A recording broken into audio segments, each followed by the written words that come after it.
활동하는 장석준이라고 합니다.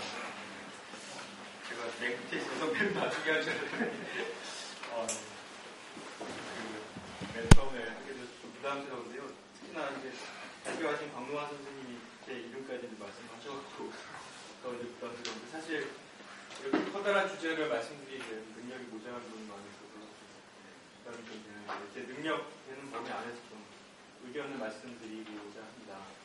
일단 전체적으로 내용은 이미 조성되어 있는 국민연금 기금을 활용해서 한국의 독특한 독점 자본인 재벌 기업들 어떻게 사회활동 전환 이런 부분들에 대해서 발표를 해주신 것 같고요.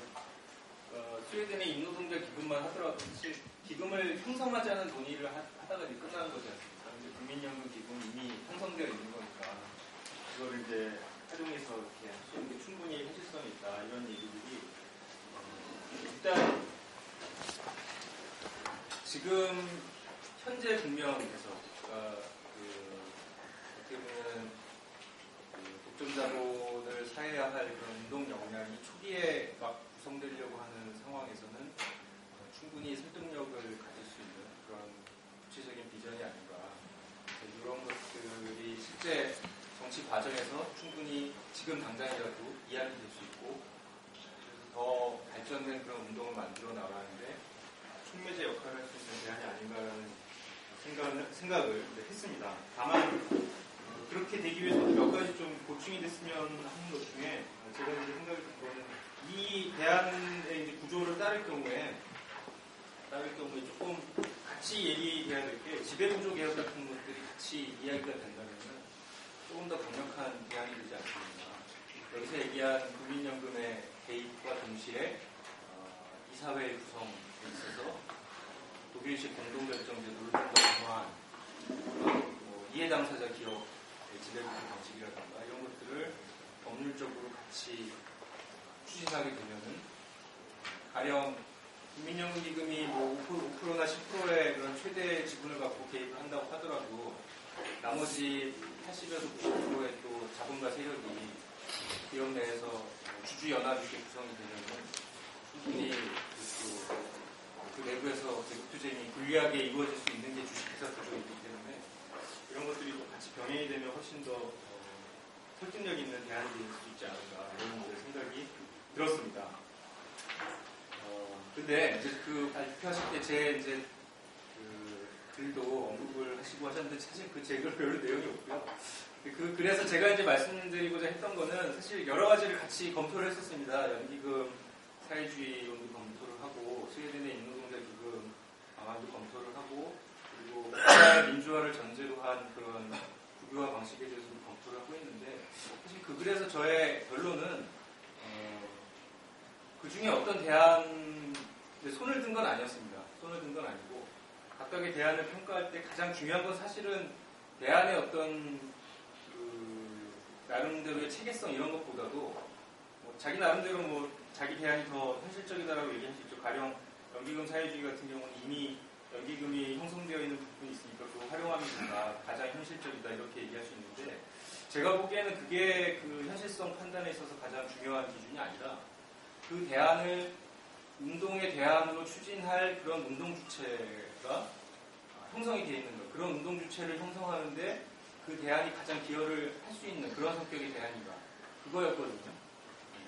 그래서 제가 인노동자 기금을 더 높이 평가한 이유는, 연기금 사회주의 같은 경우에 사실 연기금 가입자들이 운동 주체가 되야 되는데, 과연 그 연기금 가입자들이 금리 소득자와 비슷한 그런 이해관계를 갖고 있는데 운동 주체가 될 수 있겠는가, 거기에 대해서 저는 좀 회의적인 결론에 이르렀고, 오히려 인노동자 기금은 발표하시는 과정에서도 여러 한계를 말씀하시긴 하셨지만, 70년대 그 당시에 막 신자유주의화 되어가고 있었던 초국적 자본에 맞서서 싸우겠다라는 노동운동의 어떤 에너지의 기반을 두고서 나왔기 때문에 여러 한계에도 불구하고 그게 더 우월한 대안인 것 같다, 이렇게 제가 이제 평가를 했던 것인데요. 결론은 무엇이냐면은 저는 결국 핵심은 국유화 방식이 됐던, 기존에 형성되어 있는 연기금을 활용하는 방식이 됐던, 혹은 지배구조를 바꾸는 방식이 됐던, 핵심은 그 기업을, 독점 기업을 이제 막스주의적 표현을 따른다면 노동자 평화적인 질서, 노동자가 스스로 경영하는 그런 기업으로 생산 단위로 바꾸고자 하는 그 노동자 주체들, 노동운동의 주체들이 창출되는 것, 주체 형성이 되는 게 가장 핵심이라고 보고요. 그 주체가 창출된다는 걸 전제로 해서 사실 어떤 방안이 더 우월한지는 그때그때 정세에 따라서 우리가 열어놓고 판단할 수 있는 게 아닌가. 지금 상황에서 지금 발표하신 그런 대안도 충분히 긍정적으로 검토할 수 있고, 또 다른 방식으로는 뭐 특정 기업에 대해서는 국유화도 이제 생각해 볼 수 있는 것이고, 다만 어떤 방식이 됐든 결국 핵심은 그러한 방식을 통해 새로운 기업 구조를 만들었을 때 만들려고 하는 게 노동자 평화적인 생산 단위, 혹은 노동자 자주 경영이 관철되는 것, 이것이 이제 핵심이 아닌가. 그래서 저는 지금 이론 진영에서는 더 나은 이제 정책 대안들을 만들기 위해서 이제 노력을 해야 될 것이고, 그 과정에서 강원 선생님의 대안이 가장 중요한 출발점이 될 것이라고 생각합니다. 근데 그것과 함께 실천 진영에서 지금 필요한 것은 신자유주의가 저물어가고 있는 지금 상황에서 어떻게 하면은 새로운 노동운동을 만들 것인가. 그리고 그때의 새로운 노동운동의 핵심은 아마도 노동자 자주경영의 이상을 실현시키는 것. 그건 뭐 그동안 이론 진영에서 추상적으로 노동자 평의를 얘기해왔던 것들을 실제 노동운동의 실천운동으로 만들어 나가는 것. 그게 이제 핵심일 것 같고, 그러한 논의들이 오늘 출발로 해갖고 좀 빠른 시간 안에 추진이 됐으면 좋겠다, 이런 생각을 하게 됐습니다. 일단 이것 좀 마치겠습니다. 예, 감사합니다. 안녕하십니까. 네, 그 산후의 장혜경입니다. 두 번째로 주치의 자주 배치가 이래서 배달이 되는데요. 그러니까 사실 박만 선생님이 이제 현재 한국의 독점재벌의 지배 구조를 중심으로 해서 연극을 통한 사회화 기획을 제기하셨지만 앞에 뭐 서울에도 잠깐 쓰셨듯이 이거는 제가 보기엔 기존 그 수련으로 대표되는 현실 사회주의권의 국유화와 계획경제에 대한 비판적 문제 의식을 담아서, 그러니까 자본주의를 넘어서 그것을 뭐 사회주의를 표현하던 코뮤니즘을 표현하던 그 대한사회의 경제운영 질서라는 것까지 다 좀 포괄하는 시각의 근거에서 이제 제출하신 걸로 알고 있습니다. 그랬을 때 이제 그런 이제 현실사회주의권의 실패를 통해서 기존의 국유화와 이제 국가를 통한 그 중앙 집권적 계획경제, 명령경제를 표현하던 계획경제를 표현하던 그것을 극복하고 어떤 새로운 대안을 모색한다는 차원이나 아까 정석균 동지도 말씀하셨지만 이 연기금이라는 거대한 자금을 통해서 어떻게 이제 생산의 사회로 나갈 수 있는 가능성을 찾을 수 있을 것인가라는 현실적 문제와 관련해서 여타의 이제 연기금 사회주의론에 대해서 검토하시면서 그것을 어떤 본인의 입장으로 재구성한 측면에 대해서는 또 이제 뭐 그런 그 고민과 노력에 대해서 이제 긍정적으로 이제 평가 드리는 부분이 있습니다. 그럼에도 불구하고 몇 가지 이제 좀 드는 문제 의식을 말씀드리겠는데요. 이거는 제가 이번에 전문가도 아니기 때문에 저의 대안이라기보다는 드는 문제 의식을 중심으로 해서 이제 몇 가지 말씀드리겠습니다. 첫 번째는 제출하신 이제 그 글을 보면은 몇 가지 비어 있거나 명확하지 않은 지점이 있습니다. 그러니까 첫 번째는 뭐냐면, 그러니까 연기금을 통한 그 독점 재벌의 사회화뿐만이 아니라 은행 사회화를 동시에 제기한 것이거든요. 은행 사회화와 은행이 기업에 출자한 것을 주식으로 전환하는 것도 같이 제기하고 있습니다.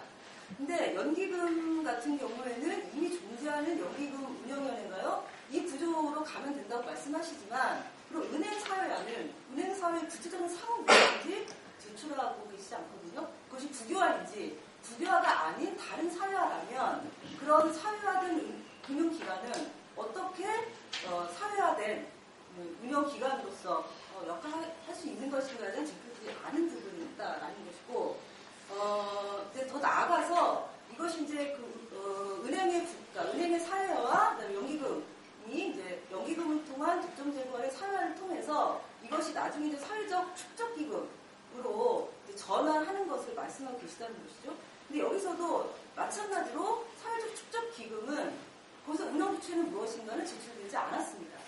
즉 이건 뭐냐면 우리가 기존에 이제 소련 경제에서 생산수를 사투수를 철폐하고 그것을 전체 사회를 대표하는 국가 소유로 바꾼 것, 즉 소유형태를 바꾼 것에 대해서 비판해 온 게 있었죠. 그 한계에 대해서. 그래서 경제 주체가 누가 되느냐, 통제 주체가 누가 되냐 문제가 빠진 것을 중요하게 지적했는데, 제가 보기에는 이제 박노환 선생님이 제출하신 것도 중요하게 사회적 축적 기금을 중심으로 해서 생산의 사회를 이룬다는 것인데, 이 사회적 축적 기금의 운영 주체, 어떻게 운영할 것인가 이런 부분이 비어 있어서 산이 잘 안 잡히는 거죠. 명료하게 안 잡힌다라는 문제가 있다는 것입니다.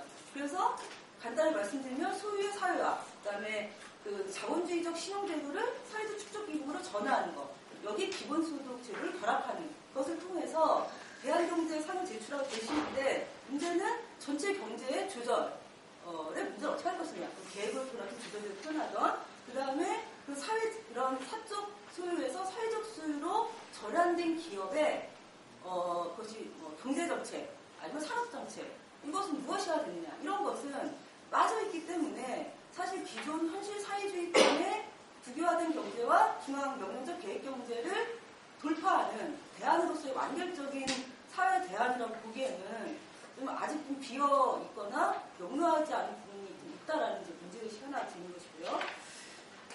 두 번째는 그 이제 기본 관점과 경로 문제입니다.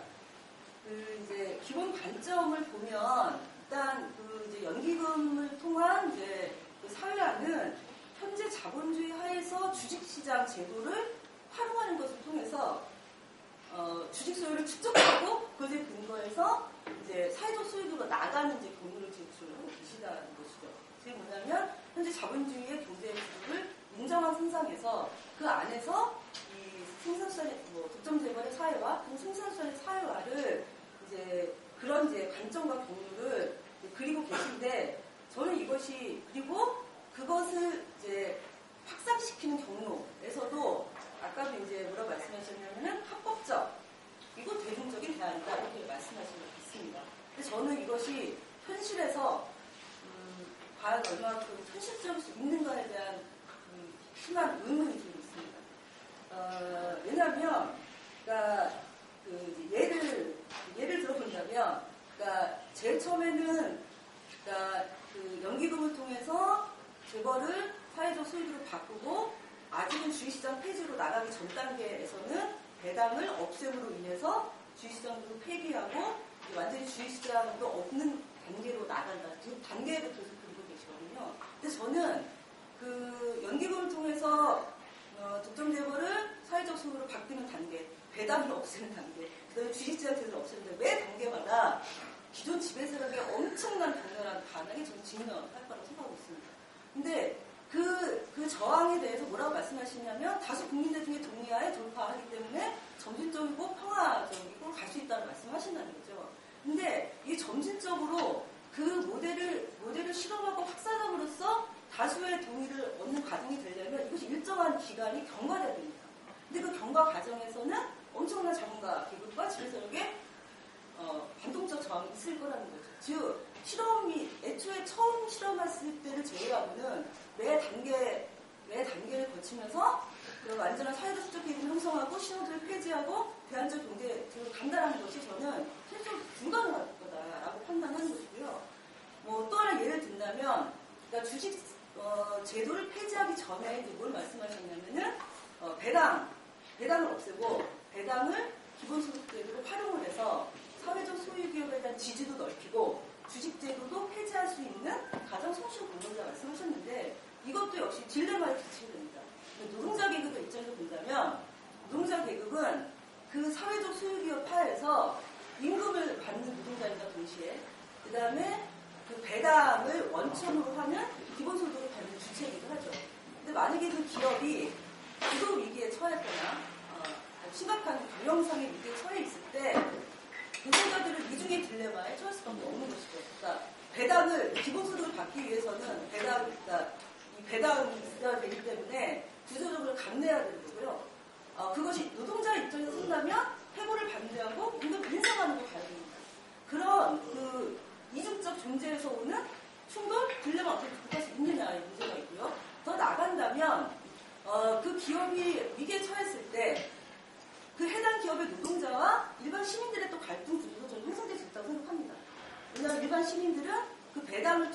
대량을 재원으로 해서 기본소득을 받기 때문에 노동자도 충분히 있을 수 있다라는 거죠.